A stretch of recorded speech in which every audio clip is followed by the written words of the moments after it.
we're going to make employee benefits fun. I think they're fun. I know you do. Okay.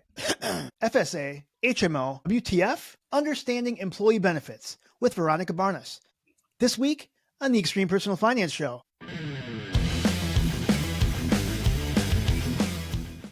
All right, I'm excited. So this week on the Extreme Personal Finance Show, I'm joined by an HR powerhouse. Veronica is a senior human resources leader who has been in the HR trenches for over 20 years. 15 of those years been focusing on employee benefits. She builds strategies, coaches teams, and helps people actually understand their benefits. She's the kind of HR pro who helps you level up your life. Let's go ahead and dive in with Veronica.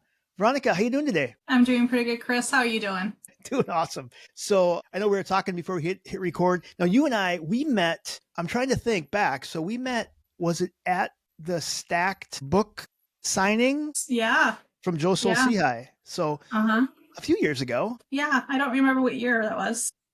Yeah. And then you and I basically now we meet up every month. We basically organize the Stacking Benjamins Twin Cities meetup group, which is pretty rad, man. Just people getting together in IRL, in real life, to talk about life, money, and everything in between, right? Yeah, I always love our monthly meetups. We have one this Wednesday. I don't know if I'm ready for it. Are you ready for it?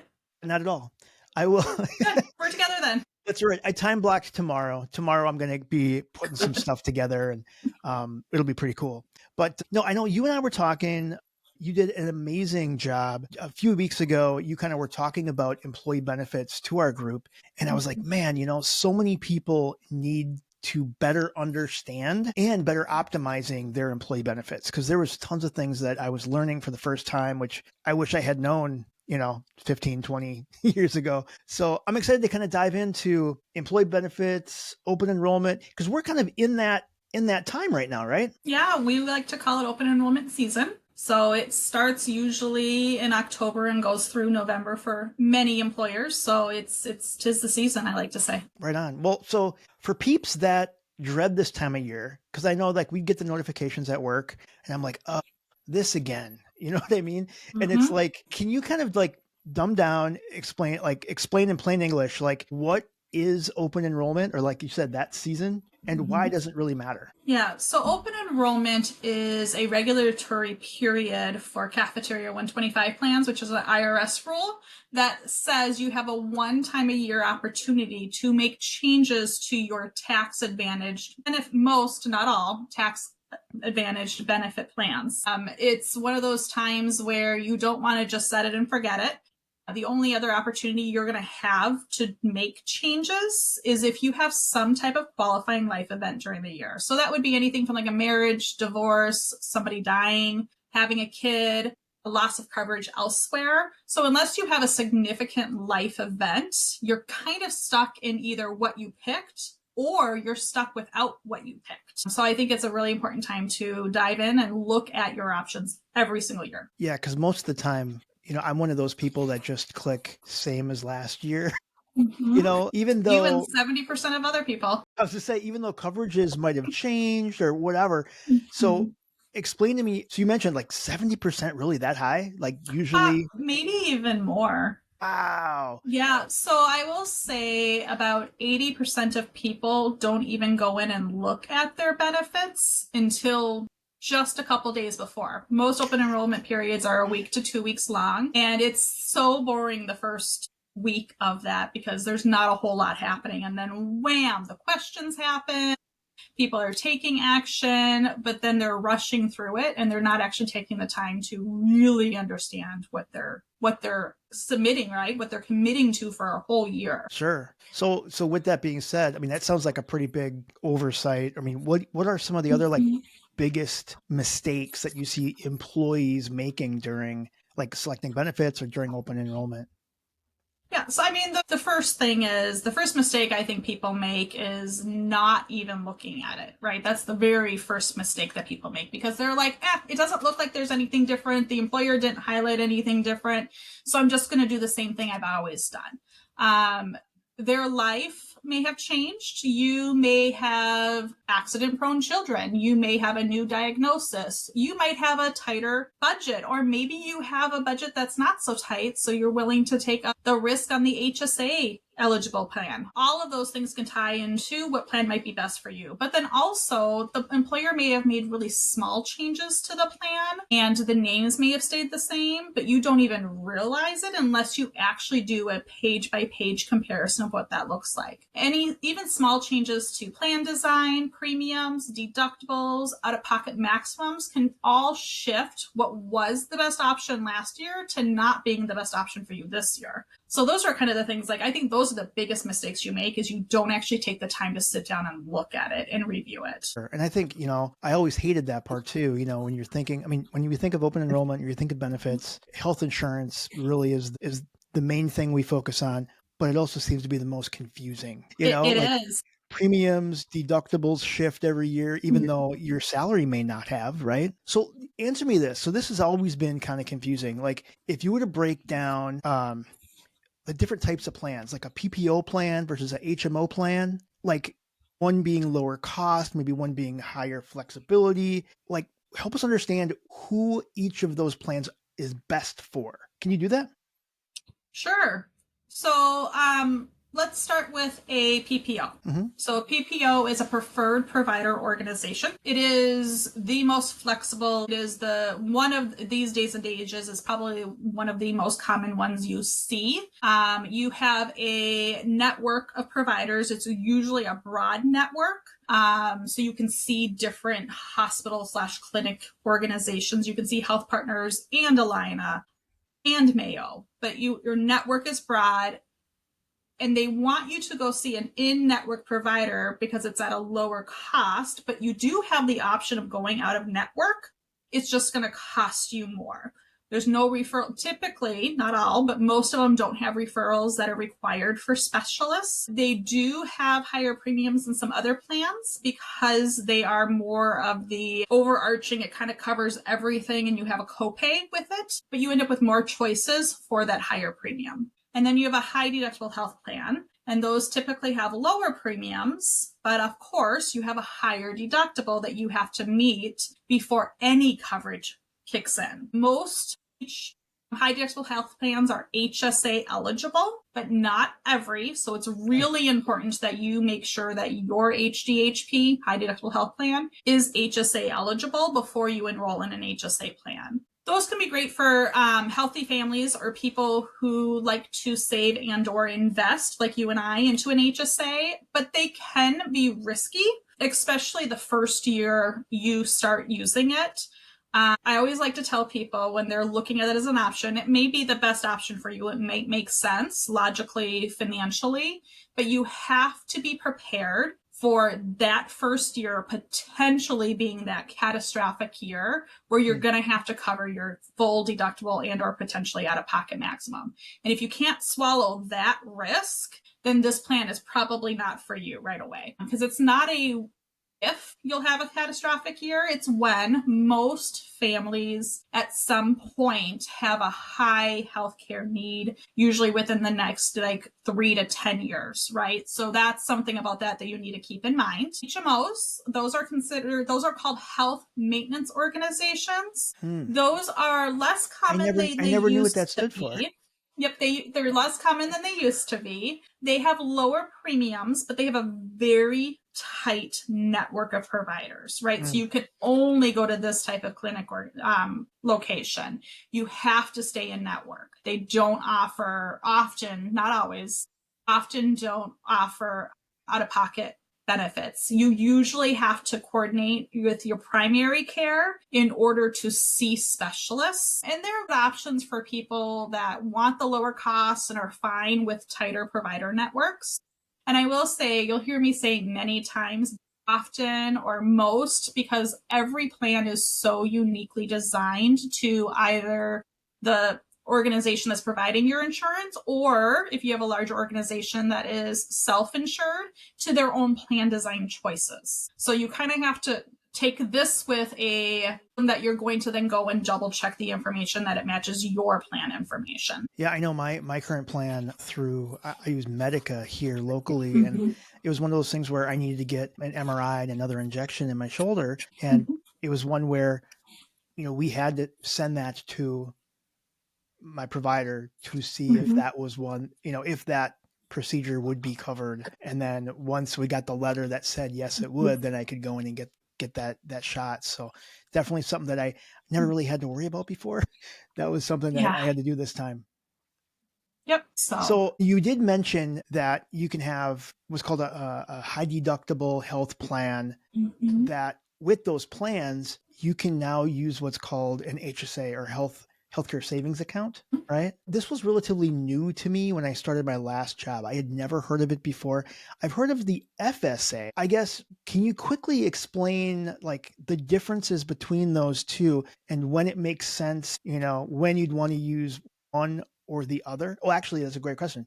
Do you have to choose one or the other? Yes, but there's a caveat to that. Okay. So I will start by saying it's a flexible spending account, not flexible savings account. And that spending is important because the word spending and FSA and the word saving and health savings account, so flexible spending account, health savings account, actually can help you kind of distinguish in your head what that means to you from a immediate impact. So if FSA, the spending account, it's an employee-sponsored account that lets you set aside pre-tax dollars for eligible health expenses. You choose a annual contribution amount at open enrollment, and then you can use the funds at any point throughout the year. The key piece is a spending account. So it's a use it or lose it proposition. Most FSAs don't roll over, or they allow a small carryover or a rollover portion for a set period of time. Again, every plan is different, so you need to make sure that you know what your plan allows or doesn't allow. So I was going to say, I was more familiar with the flexible spending account. And is there a trick to helping you estimate how much to put? I mean, that was our biggest thing, is because you don't want to be left with so much that you're going to lose. And it's tough to guess. I don't know. Just seeing if you have any tips on how people can estimate that. So I would tend to estimate lower than higher. FSAs, I always tell people they are good for predictable, known, likely expenses. So if you have recurring health expenses, like either you have a prescription every month and it costs X dollars, or you have to see a specialist 4 times a year in order to get the prescription, and that specialist visit is, $300. You can add those up together. Or your whole family wears contacts and or has braces or wears glasses, or you're seeing a mental health therapist and you go every other week. If you are a regular user of chiropractic care or something like that, kind of adding up what those normal events are and then putting aside that amount of money is a good way to do it. You can also, the IRS has gone back and forth in this rule. Currently, you can also use those dollars at the end of the year for first aid equipment, for women's menstruation products, for ACE bandages, for Tylenol, like those types of things. So if you buffer it a little bit, there's usually something you can spend it on at the end of the year. And it is pre-tax, so there's a tax advantage to that. So you don't, like, if you end up kind of not needing all of it, having the little bit of buffer that you go to at the end of the year and buy the extra random products just to use it up is less painful than putting aside $3,000 or $2,500. Let's tie to, maximums, but $2,500, and then you only used 1,000. Like, that's painful. Don't do that. Only set aside what you are likely to use. Right. I remember one time I did go and I quickly got a pair of glasses at the end of the year or something, because I know I had the money left in that account. So shifting back then versus the flexible spending account to a health savings account. Yeah. So, I mean, I've talked a little bit before on some other episodes, and I have some blog posts talking about the triple tax advantage of a health savings account. But talk a little bit about, again, how someone can really take advantage of that type of account and how you can also use it as another investment vehicle. Yeah. So, health savings accounts are different from the FSAs because one, you get to save, not spend, right? There's a difference in the title. But the other thing is it belongs to you. An HSA is yours. It does not belong to your employer. So, when you leave the employer, you get to take it with you. So, it is something that you could absolutely overfund and not be upset about it. You're not going to lose out on the dollars. It comes out pre-tax just like the FSA does. It can be used for the same types of expenses. So if you are, a cash flow person and you need that to be able to afford your medical bills, absolutely do that. But the beautiful thing about HSAs, the things that we like to get excited about, is that they're triple tax advantage, like you had said, right? So you have pre-tax contributions. So you're just going to lower your taxable income today. It's going to, if you choose to invest it, it's going to grow tax-free in your investments. And then it's tax-free withdrawals if you use it for qualified medical expenses. It is the only investment product out there that has that triple tax advantage. If you're putting it in pre-tax, you're going to pay taxes on it on the way out. Or if you put it on post-tax, right? Like you've already paid the taxes on the dollars. Like this is the only product that does that, which is a beautiful thing. And then of course you can invest those dollars, let it grow.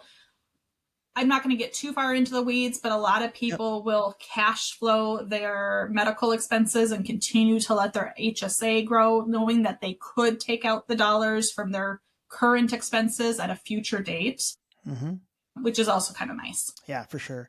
And that's the thing is I remember, one time my last employer, I was talking with a buddy of mine that also worked where I was, and he was talking about, I think his like kid had like his shoulder dislocated or something playing football or whatever.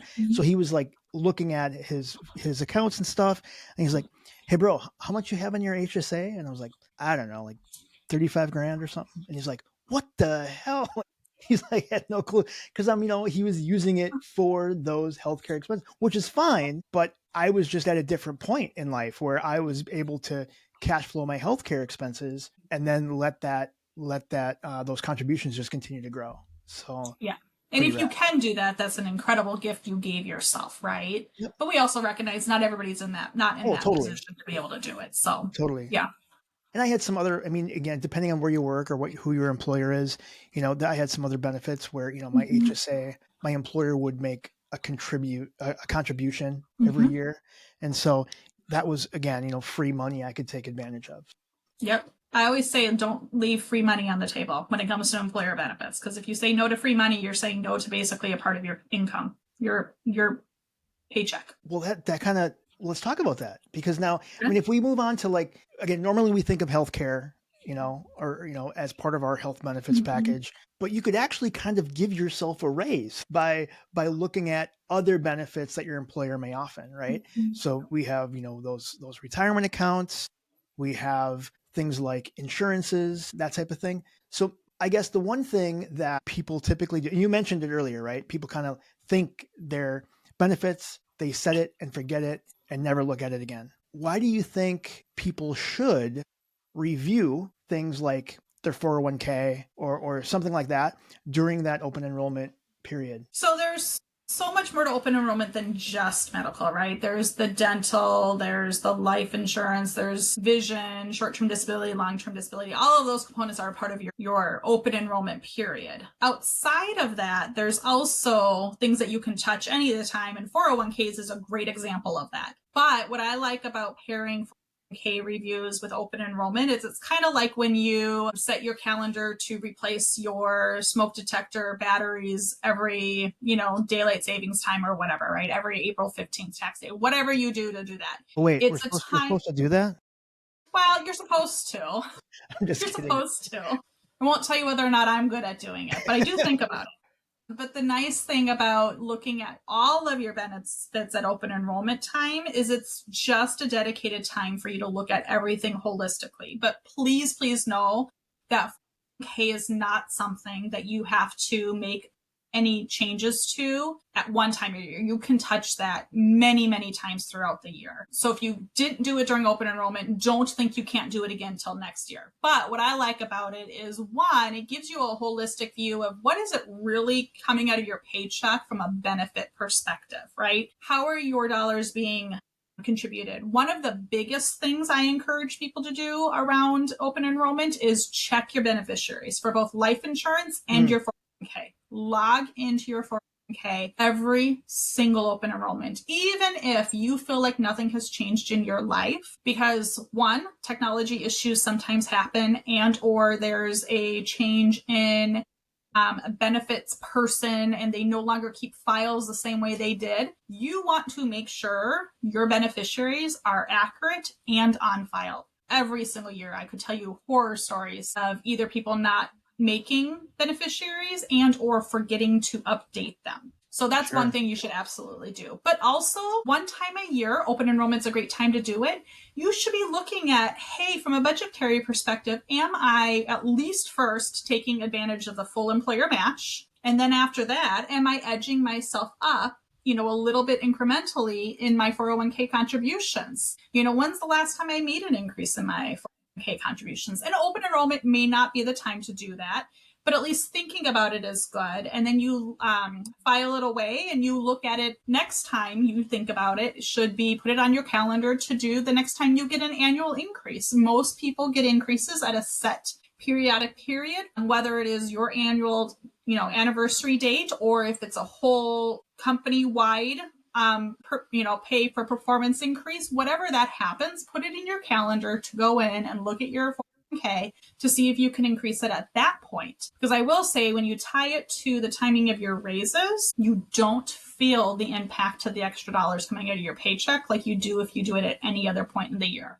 So it's almost pain-free additional investments. But making sure your contribution's where it should be, making sure that you are either appropriately contributing to pre-tax or Roth, whatever makes sense for you, and that your funds are what you want them to be, right? Should you be doing a vacation? Or is there anything off kilter? Did your employer drop a fund at some point during the year, and what they put you in instead isn't really a good fit for what you are looking for long term? Evaluating all of that once a year should happen, just regardless. I don't care when it happens, but open enrollment's kind of a default, kind of no-brainer. I'm going to tie all my benefits together. I love that. And again, like you mentioned, if you're not, at least this is my opinion, if you're not taking advantage of employee matches, either for the 401k and HSA, it's like you're walking away from free money. I mean, it's like saying no thank you to an increase. I always say that when employers put together total compensation packages, right? Because your base pay is just one small piece of what it costs them to have you as an employee. It's your base pay, it's your bonuses, it's the employer paid benefits. How much are they putting towards all of the plans? Are they helping fund your HSA, your stock shares, and your 401k match, right? The 401k match is the easiest one to miss. They are offering you less in base pay to accommodate the match that they have budgeted. So when you say no thank you to the full employer match, it's like saying no thank you to what your base rate should be, right? So yeah, I agree. Very minimum, you take that free money. Isn't it crazy that there are people on the TikTok that say, I know, that say 401ks are a scam? I just think it's so crazy to me. Like, oh my God. Anyway, so in addition to, we talked briefly about some of the other benefits that often get overlooked. Talk a little bit about things like life insurance and disability coverage, because that's something that, again, I was really learning a lot of what could be done when you were speaking before. So talk a little bit about some of the things that employees may just overlook. Yeah, I will say I get very impassioned about both disability and life insurance. So just forewarn you now. That's right. But if you are working for an employer that provides you this coverage, whether it's life insurance and or disability, and it costs you nothing and you need to do nothing to take it, you are incredibly blessed, but you should still understand it. If you work for an employer that offers it as a voluntary option, you're going to look at the prices and you might go, that's a little bit too expensive.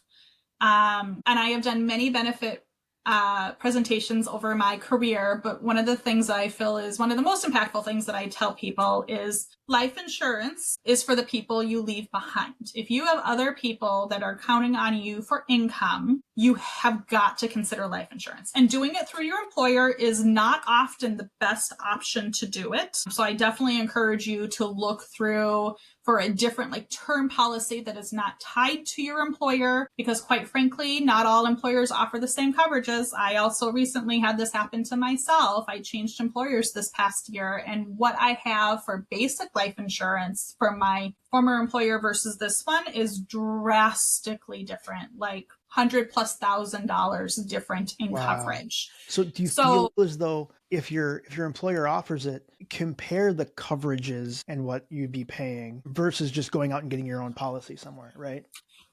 Yes, but Okay. so employer policies are extremely cheap when you're young. They're age banded, so they're going to go up every 5-ish years. And if you were to compare a rate for a 40-year-old through work and a 40-year-old through term policy, if you had gotten that term policy 10 years earlier when you were 30, it would be a drastically different, lower set price through a term policy than the continually increased employer plan. Employer plans are really great options for either people who cannot get insured through a private policy, right? Okay. So employer plans have a guaranteed issue amount. And again, each plan is different. If you are not insurable somewhere else, having some coverage through your employer is better than no coverage. So at a minimum, if you are in that situation, consider that guaranteed issue amount if you have other people that are relying on you for income. Between your employer plan, your employer provided free plan, and your voluntary guaranteed issue plan, at least there's some coverage for your family, right? Otherwise, employee life insurance can be affordable or a good option for younger people who aren't quite settled in their life, right? Like they might have some student loan debt that their parents co-signed on that isn't going to disappear if they die, or they, might have a car payment and they would like that car to stay with somebody, or they have roommates and they'd want to make sure that their roommates were taken care of for the rest of the lease term, right? Whatever it is, that's a good option as well, to have some easy get coverage when you're young before you have significant family expectations. So I will say that about life insurance, but you should always consider life insurance, whether through your employer or through a private term policy if you have other people counting on you for your income. And then the disability component, short-term disability and long-term disability, I call them STD and LTD. Oh no.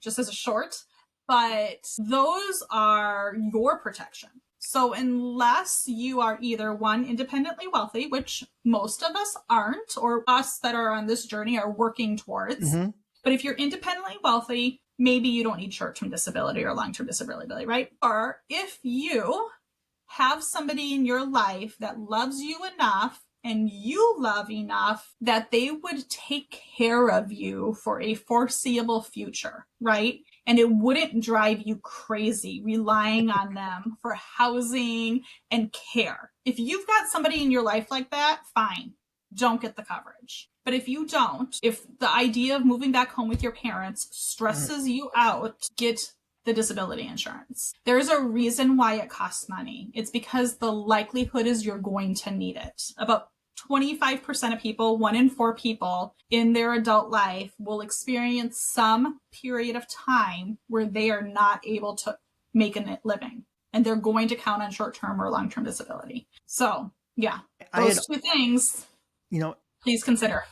Oh, totally. And I was just super ignorant. Like I had no idea. I knew I had disability insurance through my employer, right? I mean, as far as I remember, all my employers through my career, I would get disability insurance. I had no idea that, what happens if you're self-employed or you have to go get your own disability insurance. That kind of like, I don't know, I just overlooked that piece that I'm like, yeah, some people got to go do this on their own. Yeah. And I will say, if you have to do it on your own, it's even more expensive. But oftentimes, if you're self-insured, you will or if you're self-employed, you will self-insure the short-term disability piece because, you tend to have a higher security net because you are so responsible for your own income, right? So you have a healthy savings account. So you'll self-insure for that short term, and then you'll get long-term disability. But some of the things to take into consideration when it comes to employer plan is they often have an own occupation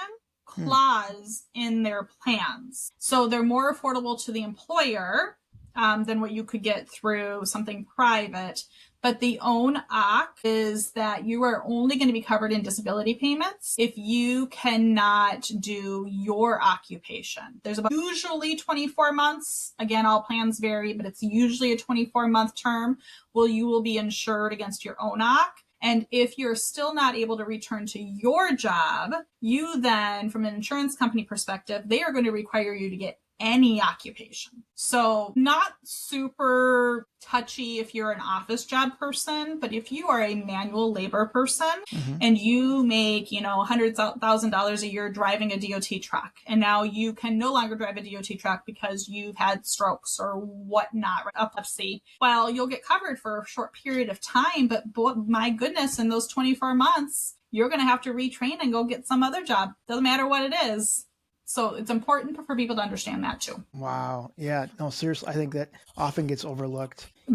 And speaking of other things that may not get utilized by an employee, some places have other benefits like, I used the EAP or Employee Assistance Program right when I got divorced because I had never been to therapy before. Yeah. And I was, my life was crumbling around me, and all of a sudden, and I remember my leader, my boss at work was like, hey, why don't you contact the Employee Assistance Program? And they set up, That's a good leader.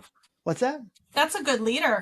Yeah. And so I got 10 free counseling sessions, I think. But yeah, there's also like legal advice. There's tons of other type of benefits, gym memberships, right? What are some other types of benefits that people often overlook? So it varies by employer. And I will say your EAP was very generous with 10. Most have a 3 to 6 face-to-face limit on free counseling, but that's per incidence. If you got a divorce and you needed counseling for that, and then you got your free 10, and then 6 months later your mom passes away, right? You get another set of counseling sessions. So that is by need, not capped in the year. But tuition reimbursement is one that is often underutilized because it's administratively, you have to kind of jump through a couple things to do it.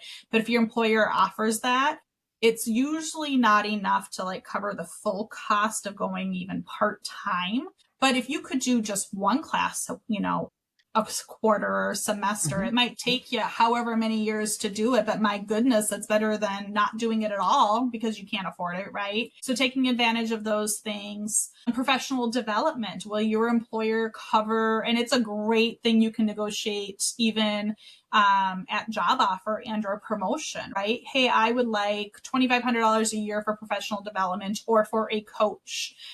Or I would like to attend 2 conferences a year, right? And I would like you to pay for me to attend these 2 conferences a year. Of course, the legal services that you mentioned, identity theft protection, commuter benefits, allowing you to either, especially as we're unfortunately in the situation where we are in the world where people are going back to the office, right? Employers are encouraging people to come back into the office.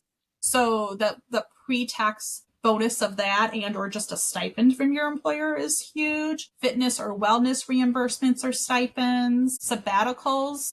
Some larger organizations or educational organizations often will do paid or unpaid sabbaticals, which is an extended period of time. Oftentimes you get to do one every 5 years. Parental leave, paid parental leave is growing, thank goodness.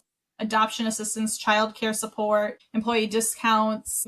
Some organizations will partner with some insurance companies to get discounts on home and auto insurance, travel insurance, pet insurance, and of course, critical illness, hospital indemnity or accident insurance. Those are options often as well. Those ones I would caveat on, it's not for everybody, but if you think you would use it, it could be a great way to add some additional coverages. Yeah, totally. I know. There's a lot. Yeah, I mean, where my my employer offered discounts on pet insurance, and I know I went Mhm. through the process of kind of pricing that out. And I talked to several other people to see. Some people, again, some people swear by it. Some people were Yeah. like, "You can self-insure," and so I was kind of on the fence, but I chose just to self-insure when I had Mhm. Malachi, my big cat, for a while. I was going to say I also leveraged the tuition reimbursement program, like you mentioned. I was able to do a certification course, so I did the CompTIA Security Plus cert, and it covered. I think it was like $2,500 for the course, Mhm. and it was all self-paced, so it took me however long. And I kind of like, I was kind of taking my time, but Mhm. I did jam through it, and I probably never would have done that if I didn't get the training paid for. So Yeah. I think I still had to pay for the exam. The Mm. exam I paid for, but the coursework, because the exam was something different. Like I had to go like to Pearson, they have a proctored exam, but Yeah. the course was given through Century College, so it was an accredited college where I could get it Mhm. qualified. Yeah. One thing that we didn't really cover, and I kind of want to talk through, is if we talk about the money aspect of it. Some employers, if it's a larger employer, they may also have stock purchase plans, and that can Mhm. really help boost your income as well because it's a way that you can purchase stock at a discount. So can you talk a little bit about like what that means and how it works?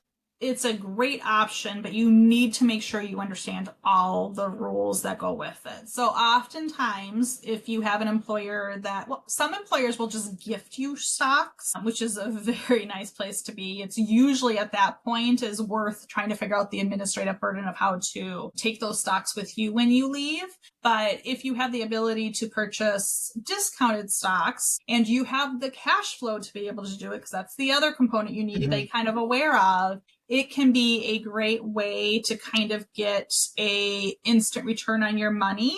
You need to make sure your organization is a healthy organization, right? That you believe in it. You also need to be careful that not more than whatever X percent that you're comfortable with. A lot of specialists, advisors will say 5 to 10% of your income isn't tied to more than one organization, especially if you happen to be a married couple and you both work for the same employer. That's really risky, tying not only your retirement, but all of both your paychecks to the same employer. Like, you need to make sure it's a good, solid company. But you usually get to buy it on a discount. You then have the ability, normally you have to hold it for a set period of time, and then you can sell it and then take those dollars and roll them into something else.